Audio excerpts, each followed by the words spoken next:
कैलासवासी देशभक्त नामदेवराव जगताप प्रतिष्ठानच्या वतीने काँग्रेसचे तालुकाध्यक्ष प्रतापराव नामदेवराव जगताप यांच्या वाढदिवसानिमित्त म्हणजे 24 एप्रिलच्या वाढदिवसानिमित्त देवदर्शनाचा कार्यक्रम ठेवण्यात आलेला आहे. काय माहिती द्या? देशभक्त कैलासवासी नामदेवरावजी जगताप प्रतिष्ठानच्या वतीनं यावर्षी इतर कोणत्याही कार्यक्रमाला खर्च पैसे न करता आपण देशभक्त कैलासवासी नामदेवराव जगताप प्रतिष्ठानच्या वतीनं महिलांसाठी निशुल्क देवदर्शन यात्रेचं आयोजन केलेलं आहे. तर आपण या यात्रेचं आयोजन करत असताना या यात्रेसाठी उदंड प्रतिसाद मिळाला, परंतु हे प्रथमच वर्ष आयोजन करण्याचं असल्यामुळं आपण फक्त केवळ 3 बस म्हणजे जवळपास 125 महिलांचं आयोजन आपण ह्या प्रथम वर्षी करतोय.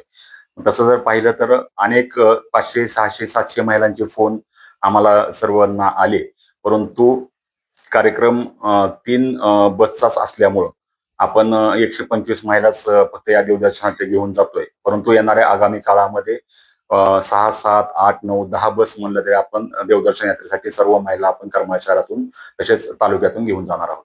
सदरचं देवदर्शनाचा कार्यक्रम कसा, कोणत्या मार्गाने कुठल्या देवदर्शन करण्यात येणार? 24 तारखेला पहाटे बरोबर 3 वाजता आपण करमाळ्यातून प्रस्थान करणार आहे. करमाळ्यातून सर्वप्रथम आपण गाणगापूरला जाणार आहे. गाणगापूरला देवदर्शन यात्रा आपण देवदर्शन करून त्यानंतर आपण अक्कलकोटला येणार आहे. अक्कलकोट या ठिकाणी स्वामी समर्थ महाराजाचं दर्शन आणि त्या ठिकाणी करमाळ तालुका काँग्रेस आयचे विद्यमान अध्यक्ष आमचे सन्मित्र सन्माननीय प्रतापराव नामदेवरावजी जगताप यांचा वाढदिवसाचा कार्यक्रम आपण त्याच ठिकाणी त्या मंदिरात आपण करणार आहोत. त्यानंतर आलेल्या सर्व महिला ज्या आहेत त्यांना आपण त्या ठिकाणी स्नेहभोजनाचं आयोजन करण्यात आलेलं आहे आणि त्यानंतर आपण तुळजापूरच्या दिशेने आपण पुढे प्रस्थान करणार आहोत.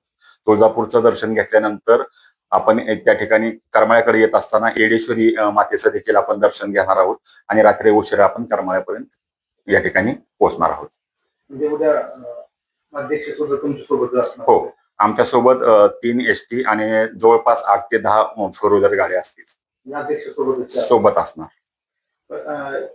जसं दरवर्षी आपण वेगवेगळे उपक्रम काहीतरी घेत असतात, म्हणजे देशभक्त नामदेवराव जगताप साहेब यांच्या जयंतीच्या औचित्य असेल किंवा चिंतामणदारांचा वाढदिवस असेल किंवा अध्यक्षांचा वाढदिवस असेल किंवा राहुल भाईंचा सुद्धा वाढदिवस असेल, असं कुठल्या ना कुठल्या औचित्य साधून एक वेगळा उपक्रम राबवण्याची परंपरा दिसून येते.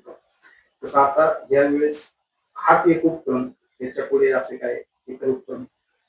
यात आम्ही ज्यावेळेस बैठकीला बसलो, ज्यावेळेस विचार केला, आमच्या सर्वांचे मार्गदर्शक सन्माननीय बाळासाहेब काका क्षीरसागर असतील, मग आमचा विषय असा झाला की बाबा इतर दुसरे प्रोग्राम आयोजन करून त्याला लाखो रुपयाची उधळपट्टी होती आणि एक 2-4 दिवस गावामध्ये त्या कार्यक्रमाविषयी चर्चा होती.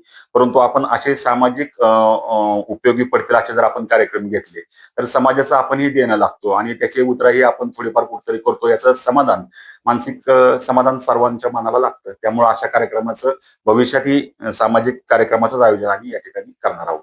भविष्यात हा कार्यक्रम इथून पुढे मोठ्या स्वरूपात आयोजित होणार? हा कार्यक्रम आता सध्या 3 बसचा आहे. मग आणखीन कालांतराने दिवाळी म्हणा किंवा आणखीन 5-6 महिन्यानंतर म्हणा हा कार्यक्रम परत 5 बस, 10 बस, 15 बस, 20 बस आणि एक वर्ष संपूर्ण शहरासाठी याचं नियोजन आपण करणार आहोत.